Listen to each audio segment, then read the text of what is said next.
Bonsoir et merci d'être si nombreux aujourd'hui pour cet après-midi si riche qui va s'annoncer. Comme on a dit, on parlera de bayadère. Qu'est-ce que ça veut dire bayadère?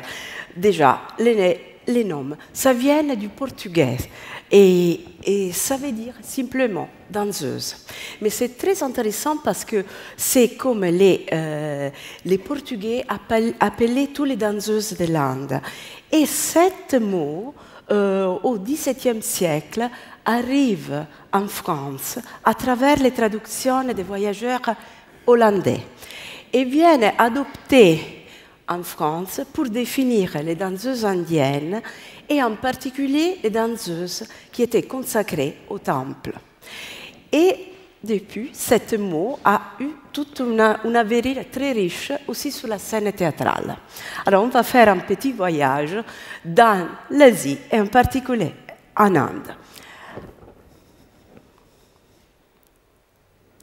Alors, qu'est-ce que fait l'anthropologue? L'anthropologue, vous savez bien, s'occupe un peu de tous les aspects de la culture. Tout pour nous, c'est important. Même les détails les plus banals, les plus qu'on peut dire, bon, ça n'a pas grande valeur, effectivement, à travers ça, si on prend de n'importe quel détail, on peut travailler et découvrir un univers de valeurs d'une société particulière. Dans mon cas, c'était la porte pour entrer à la compréhension d'une partie de la culture indienne, c'était la danse et le théâtre.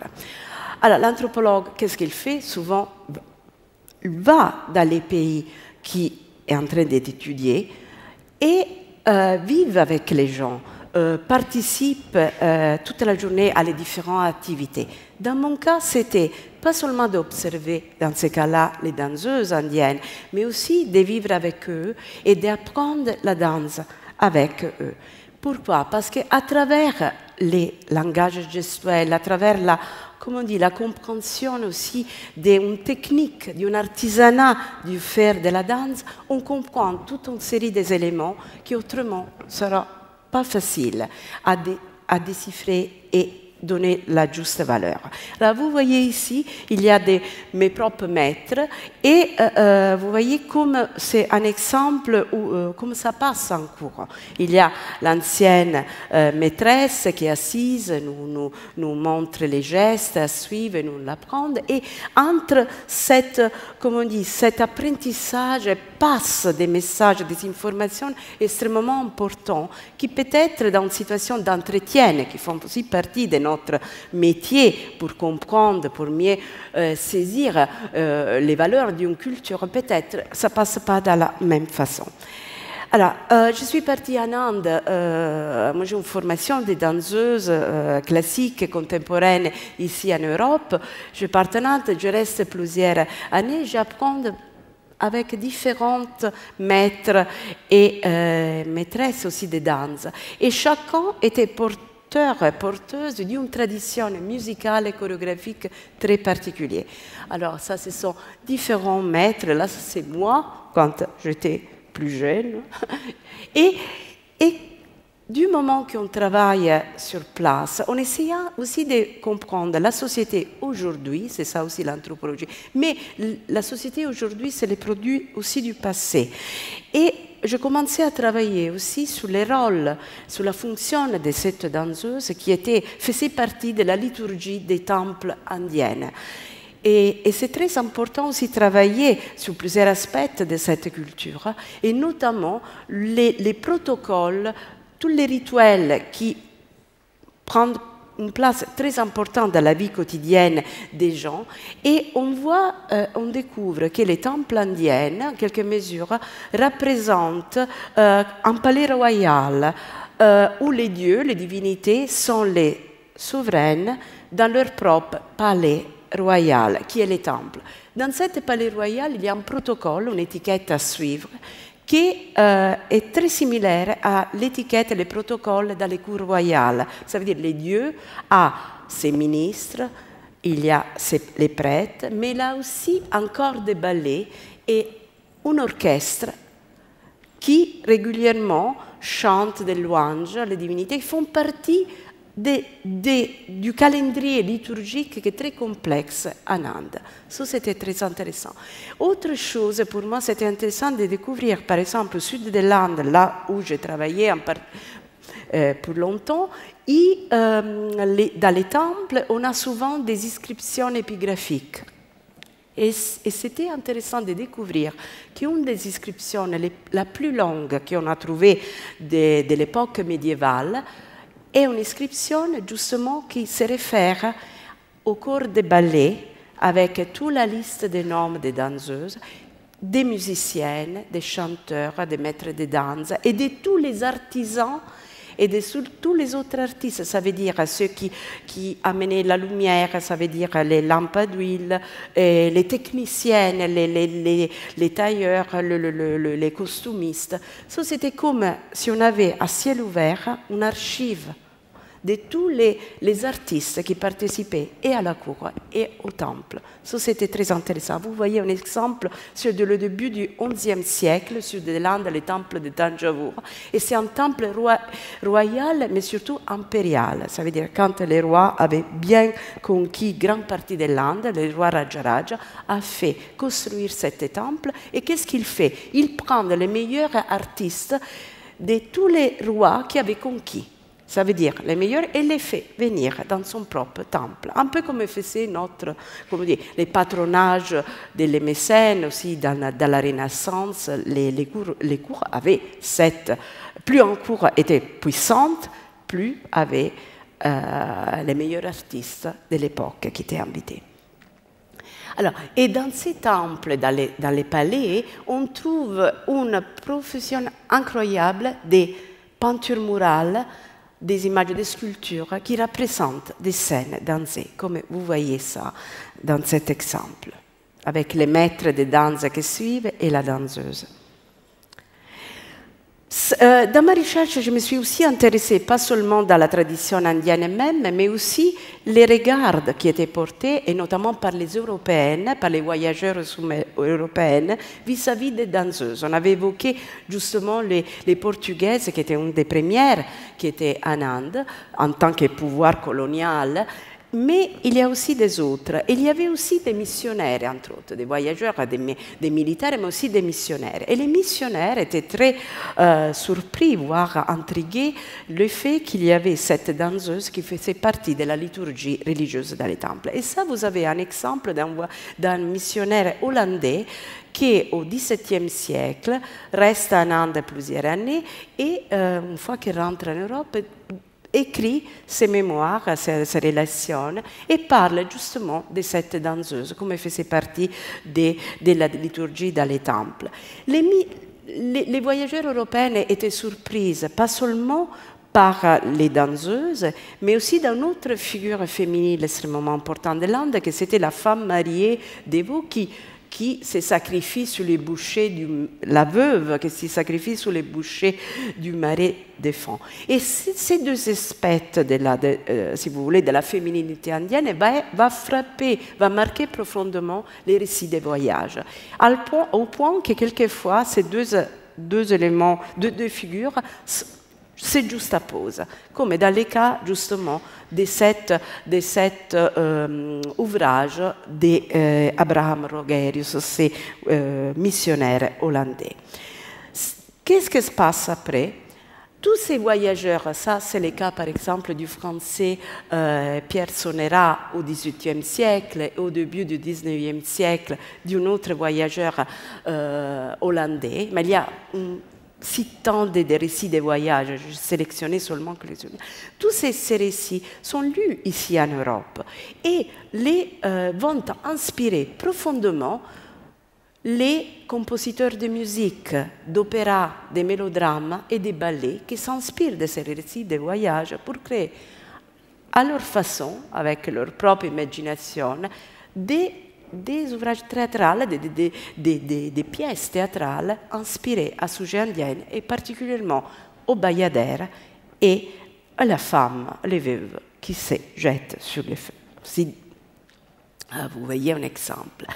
Et Au XIXe siècle, que c'est la grande explosion, on a plusieurs voyageurs, deviennent presque pour tous ceux qui vont en Inde comme une sorte de...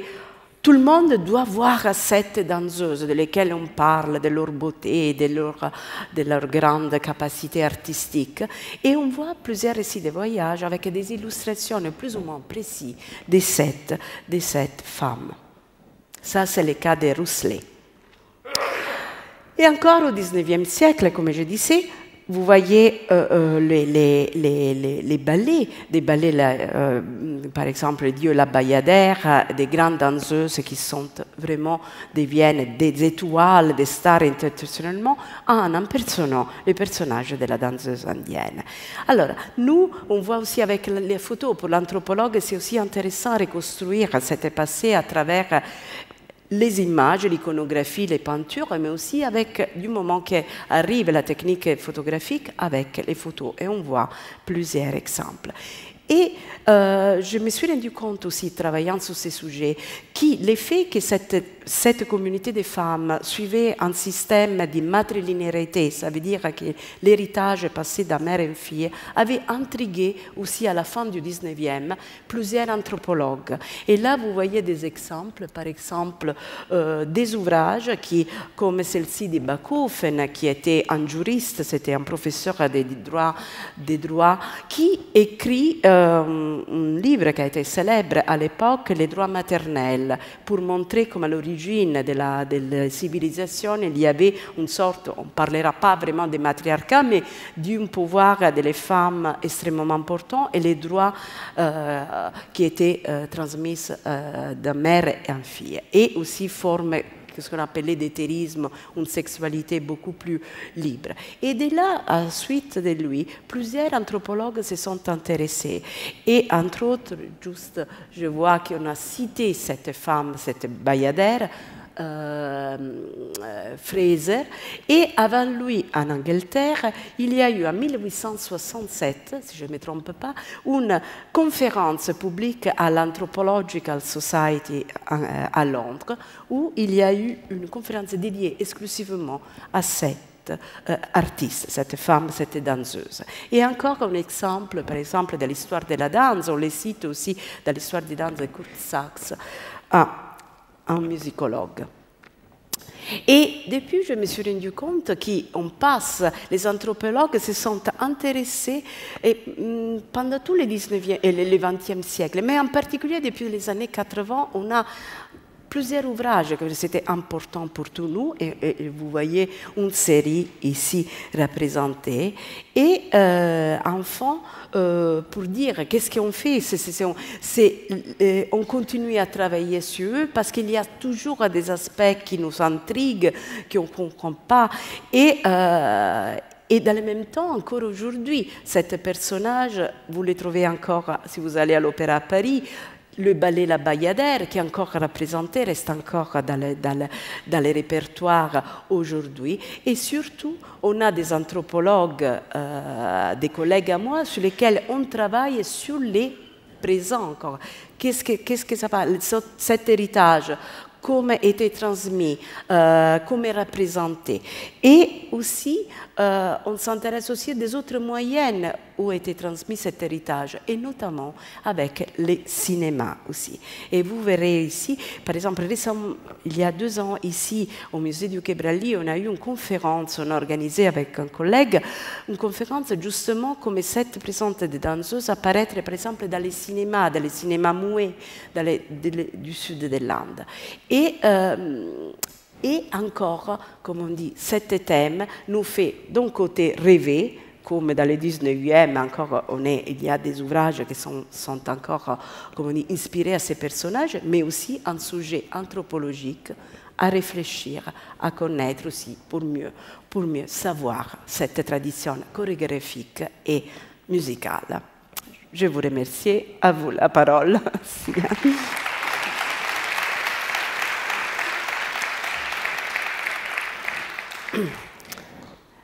S'il y a des questions, vous êtes les bienvenus.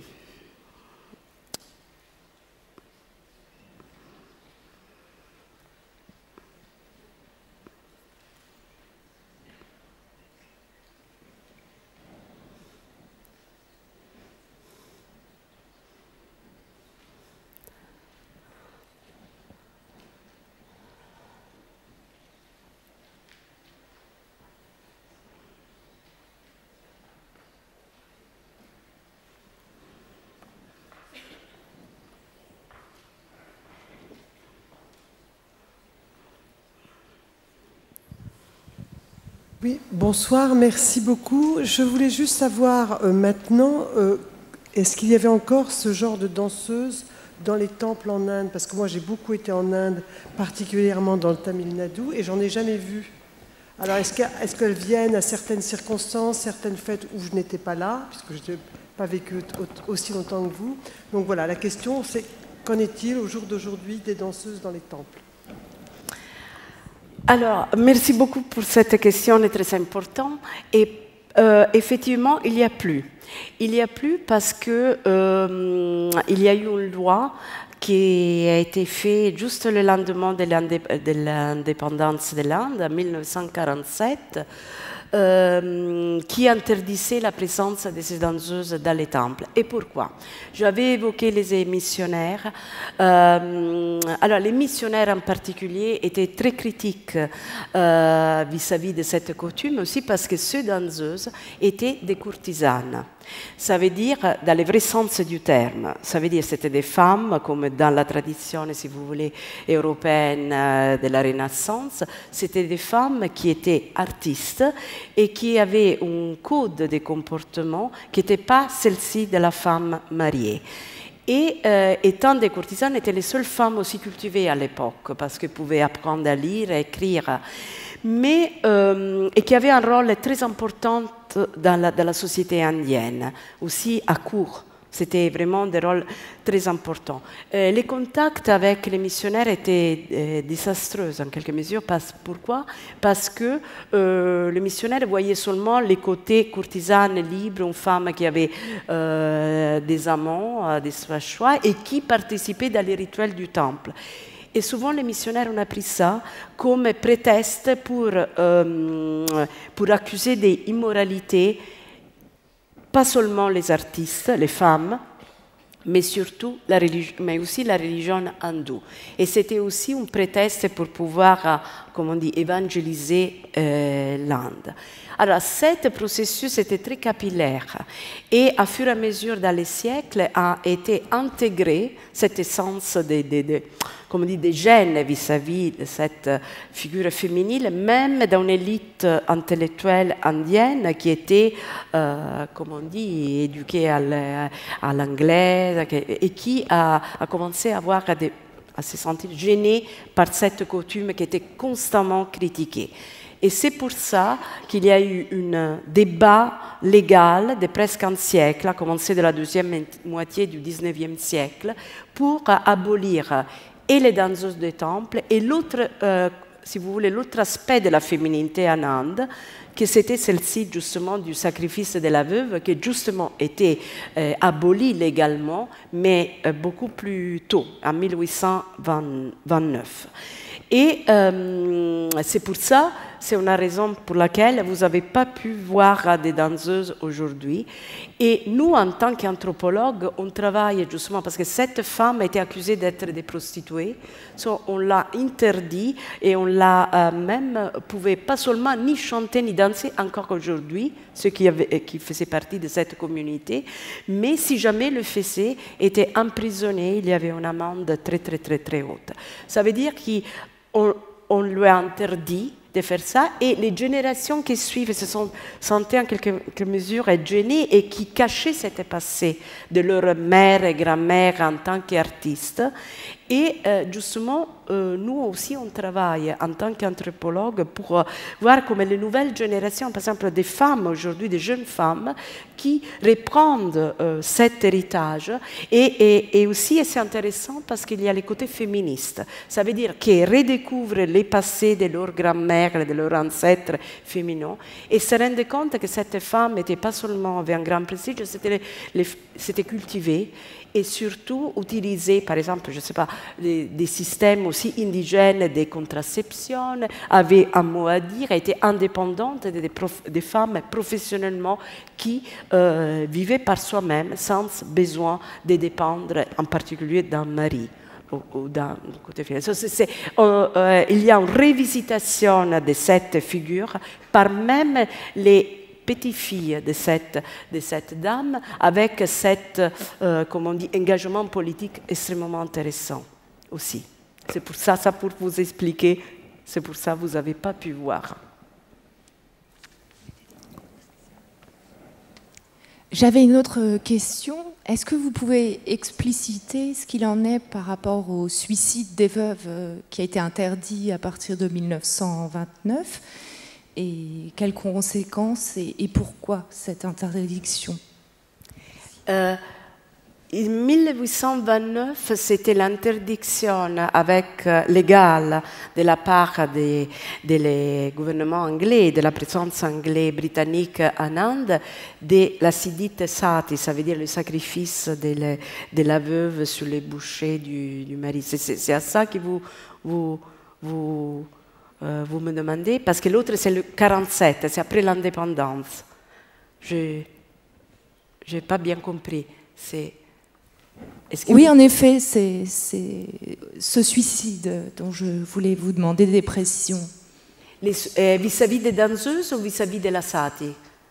Au XIXe siècle. Oui. De la veuve, pas de la danseuse. De la veuve par la danseuse. Oui.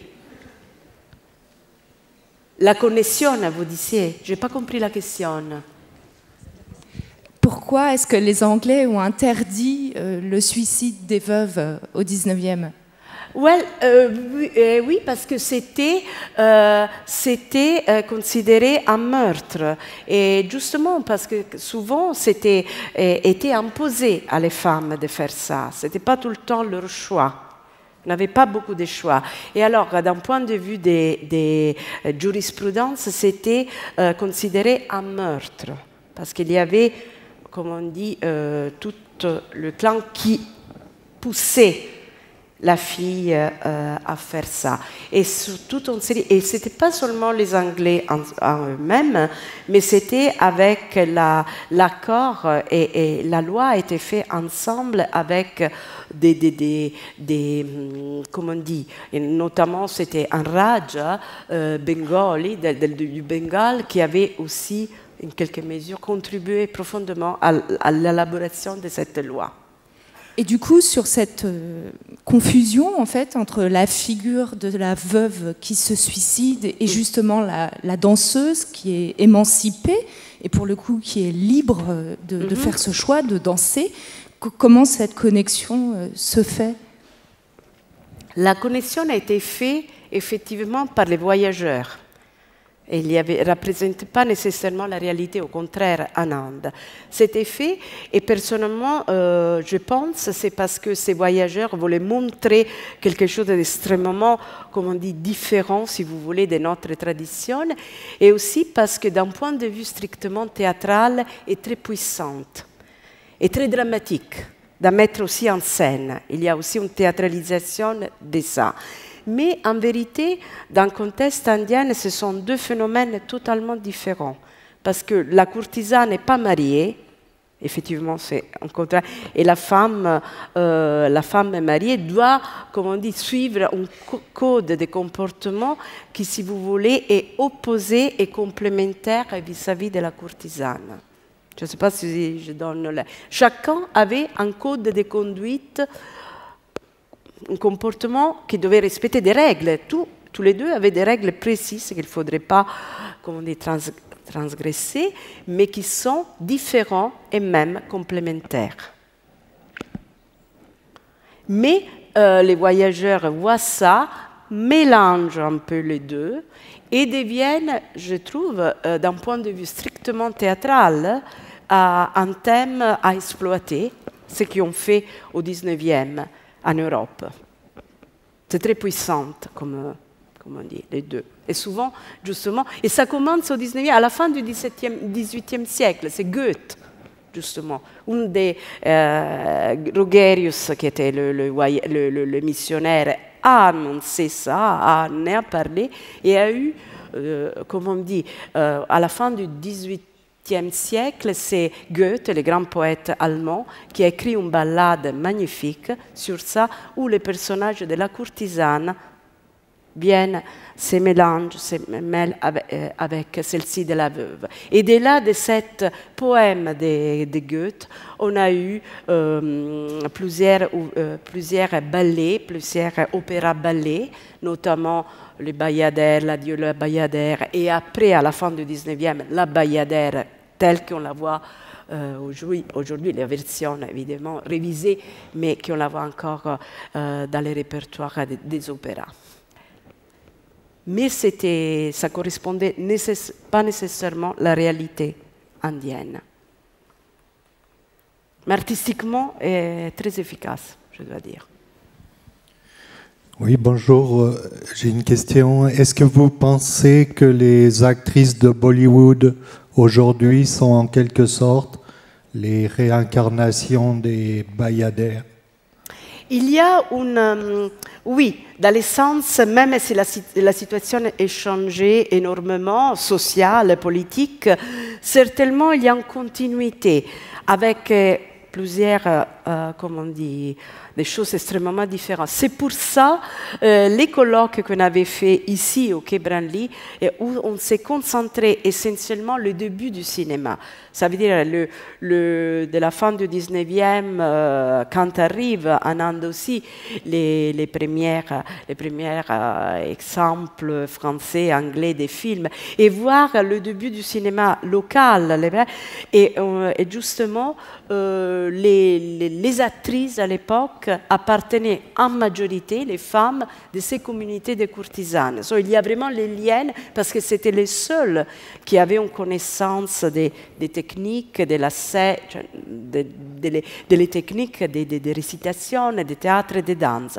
Et vous savez bien, c'est pour ça une des raisons pour laquelle le cinéma indien garde cet aspect de la musique et de la danse, un peu comme les musicals des traditions, si vous voulez, anglo-hollywoodiennes, et encore aujourd'hui, mais comme on dit, ça, c'est certainement, il y a une continuité. Ce qui a changé, c'est que du moment quand les cinémas, les actrices n'appartiennent pas plus à cette communauté, il y a des choses qui changent aussi. Mais certainement, il y a une continuité d'un point de vue aussi esthétique. Je répète, le fait qu'il y a la présence de la musique, de la chanson, un film bollywoodien a un succès, pas seulement pour l'histoire, hein, mais pour le nombre de chansons et la beauté des chansons. Comme on dit, l'aspect musical et chorégraphique, comme vous pouvez, est très, très, très important. Et c'est aussi une des raisons pour qu'un film réussit mieux que l'autre. L'importance, ce n'était pas seulement les jeux théâtrales, mais il faut qu'il y ait suffisamment. C'est ça pour vous dire que certainement, oui, même si il faut considérer les périodes historiques différentes, la situation différente, les moyens différents, mais certainement.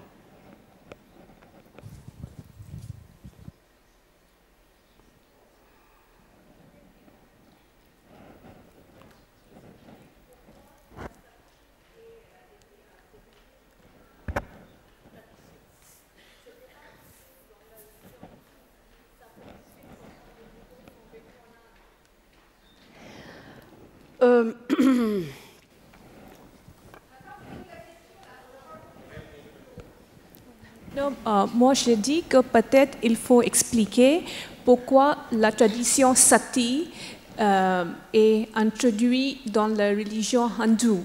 Parce que dans la religion, la sati n'existe pas. Ça a commencé une fois les rois mughals ou les musulmans sont venus en Inde. Ils ont tué les hommes et ils violent les femmes. Donc c'était le choix des femmes au début de se tuer et de ne pas devenir les concubines des Mughals. Sorry for my French, it's really bad. Oui, merci. Est très complexe ce sujet.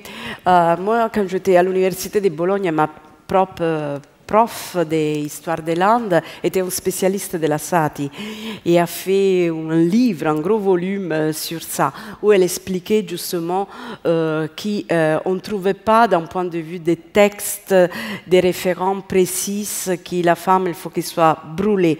Et justement, dans les textes plus anciens, on sait qu'elle faut qu'il soit, qui se couche à côté du bûcher, mais qu'il n'y a pas nécessairement des preuves qu'elle soit brûlée. Mais comme on sait dans toutes les traditions, le côté textuel est une chose, mais les pratiques sont autres. On essaie toujours de retrouver la légitimité dans les textes, mais finalement, ce n'est pas tout le temps facile.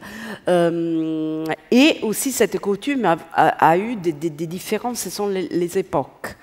Alors, s'il s'agit vraiment de la volonté d'une femme de faire ça, oui, mais le problème, justement, c'était que souvent, n'était pas le cas. Et aussi, on s'est retrouvé, par exemple, des cas de petites filles qui peut-être n'avaient jamais vu leur mari, mais que peut-être le mari beaucoup plus âgé décédé, et eux étaient obligés de faire ça. Et c'est sur ça, je pense aussi, c'est l'autodétermination, que ce n'était pas tout le temps le cas. Et ça, c'est sur ça que aussi les combats féministes indiennes sont très, très, très, très forts, parce que, comme on dit, c'est encore une fois le rôle de la femme et jusqu'à quel point elle était obligée, il y a une pression de la part et de la belle famille et des choses. C'est ça, c'est très compliqué. Sur toutes ces questions, est très délicat. Les débats, je suis d'accord avec vous. Mais, comme on dit, on retombe encore sur la question de l'autodétermination. On voit aussi qu'à fur et à mesure, à un moment donné, c'est devenu une pratique courante. Et on ne sait pas comment, mais on sait que certainement la quantité des femmes qui les faisaient n'était pas nécessairement eux qui les décidaient. Et sur ça, on est intervenu ici, et encore aujourd'hui. Qui est un débat très complexe, parce que c'est pas facile.